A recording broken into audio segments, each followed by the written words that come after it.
NATO देशों में हलचल तेज है। फिनलैंड में नेटो का कमांड सेंटर बनाया गया तो पोलैंड की सेना युद्धाभ्यास भी कर रही है। नेटो को एहसास हो चुका है कि रूस यूक्रेन में सीज फायर नहीं होगा, इसलिए नेटो लंबे समय की तैयारियों में कैसे जुटा है और रूस से खतरों का आकलन कैसे कर रहा है, यही बड़ी खबर है। पुतिन के इरादे बिल्कुल साफ हैं। पुतिन इस वक्त चीन में है, यूक्रेन पर जोरदार हमले हो रहे हैं। पुतिन चाहते हैं कि नेटो की लामबंदी से पहले ही यूक्रेनी डिफेंस को ध्वस्त कर दिया जाए और यूक्रेन के अंदरूनी हिस्सों पर भी कब्जा कर लिया जाए। फिलहाल किस तरीके से ऑपरेशंस को दिया जा रहा है अंजाम, वॉर फ्रंट की वो तस्वीरें जहां यूक्रेनी MiG-29 फाइटर जेट की उड़ान की ये तस्वीर और रूसी इलाकों को टारगेट किया गया। GBU-39 गाइडेड बॉम्ब बरसाए।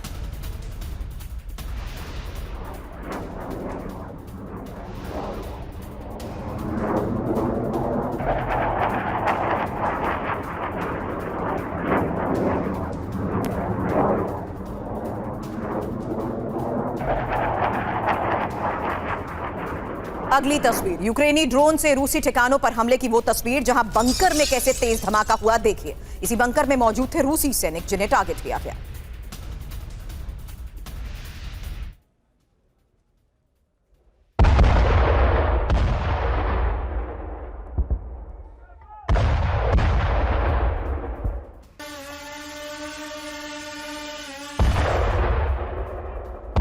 अब ड्रोन हमले की तस्वीर जहां डोनेट्स्क में यूक्रेन ने इस हमले को अंजाम दिया और रूसी मोटरसाइकिल ब्रिगेड पर यह हमला कैसे हुआ, देखिए। इसी हमले में रूसी सैनिकों के हताहत होने की खबर है।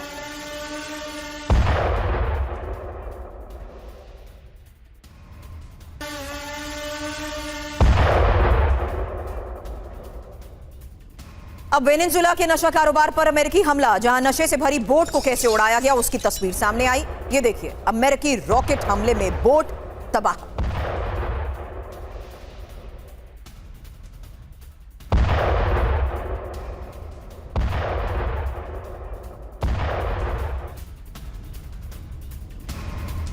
और अब आज की सबसे बड़ी खबर, और ये रूस के खिलाफ नेटो के बड़े एक्शन को लेकर खबर, जहां फिनलैंड में कमांड सेंटर की शुरुआत हो चुकी है और कमांड सेंटर में नेटो देशों की सेनाएं। हालांकि तस्वीरें देखिए, क्योंकि रूस को ध्यान में रखते हुए नेटो की ये पहल, जहां फिनलैंड से सेंट पीटर्सबर्ग की दूरी 300 किलोमीटर है, ऐसे में फिनलैंड में नेटो के कमांड सेंटर को लेकर ये एक बहुत बड़ी खबर है। साफ है, रूस का बढ़ता खतरा और रूस के बढ़ते खतरे को देखते हुए लगातार हो रही ये तैयारी। फिलहाल डिटेल इनपुट आपके सामने होगा, जहां इस कमांड सेंटर को लेकर भी बड़ी इंफॉर्मेशन सामने आई है और इसी की तैयारी को देखते हुए बड़े संकेत भी मिले हैं। फिलहाल खबर फिनलैंड में नेटो के कमांड सेंटर को लेकर रूस को यह सीधी चेतावनी, जहां multi corps land component command की शुरुआत और नेटो सेनाओं के संचालन और समन्वय के लिए इसे स्थगित किया गया है। हालांकि रूसी सीमा के पास होने की वजह से ही रणनीतिक महत्व भी है और आपात स्थिति में ही तुरंत एक्शन लेने की ताकत। हालांकि शुरू में 10 नेटो देशों के प्रतिनिधि और सेना होगी और धीरे धीरे 50 देशों की सेनाओं को इसमें जोड़ा जाएगा। हालांकि इस बीच एक बड़ी खबर है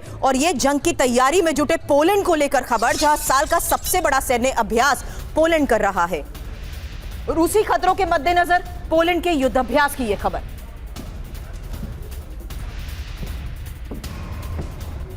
बड़ी बात यह कि इस ड्रिल में पोलैंड की तीनों सेनाएं शामिल हैं।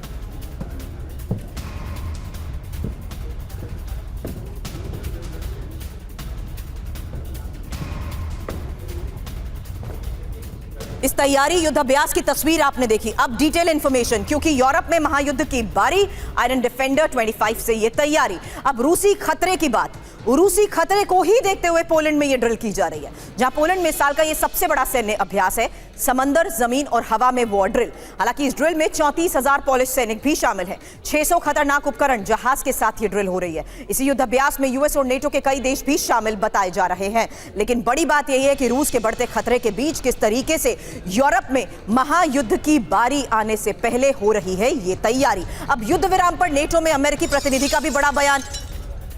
विटिगर ने कहा कि तत्काल युद्ध विराम नहीं करवा सकता है अमेरिका। यह नासमझी होगी कि वॉशिंगटन के हस्तक्षेप से युद्ध का अंत होगा। तो बड़ा सवाल कि क्या अमेरिका नहीं रोक पाएगा यूक्रेन युद्ध?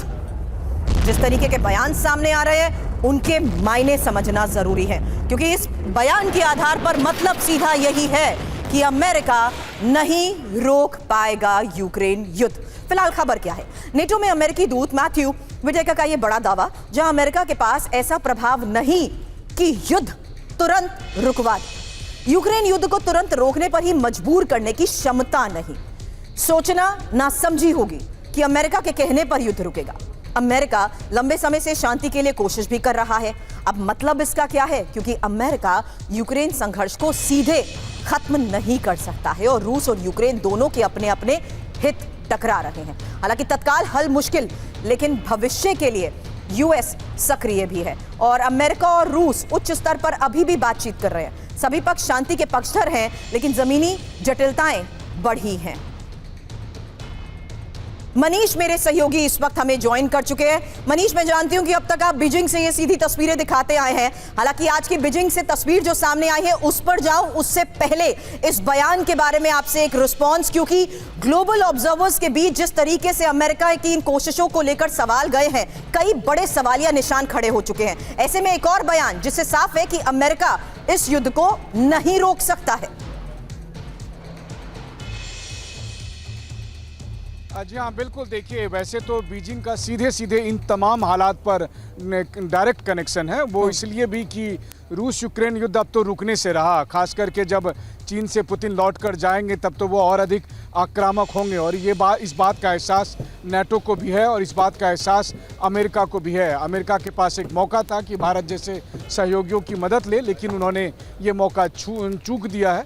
और चाहे फिर फिनलैंड की तरफ से कहा जा रहा हो या नाटो की तरफ से, उन सबको समझ में आ गया है कि अब पुतिन को कोई नहीं रोक सकता है। हालांकि एक बात जरूर होगी कि यूरोप के सभी देश, फिनलैंड समेत, ये रूस का डर दिखाकर यूरोप में और ज़्यादा हथियारों की रेस करेंगे, तैयारियां होगी। और जो युद्ध पहले थोड़ा समय बाद होता वो और ज़्यादा जल्दी होगा, क्योंकि यूरोप भी तो वही चाहिए था। उन्हें भी रूस के साथ युद्ध चाहिए था और यही कहने के लिए यूरोप के सभी नेता व्हाइट हाउस में जेलेंस्की के साथ साथ गए थे। तो अब जो यूरोप चाहता था वो उनको मिलने वाला है, यानी कि रूस के साथ सीधे जंग। और इसके लिए पुतिन पूरी तरह से समर्थन पाकर बीजिंग से लौटने वाले हैं।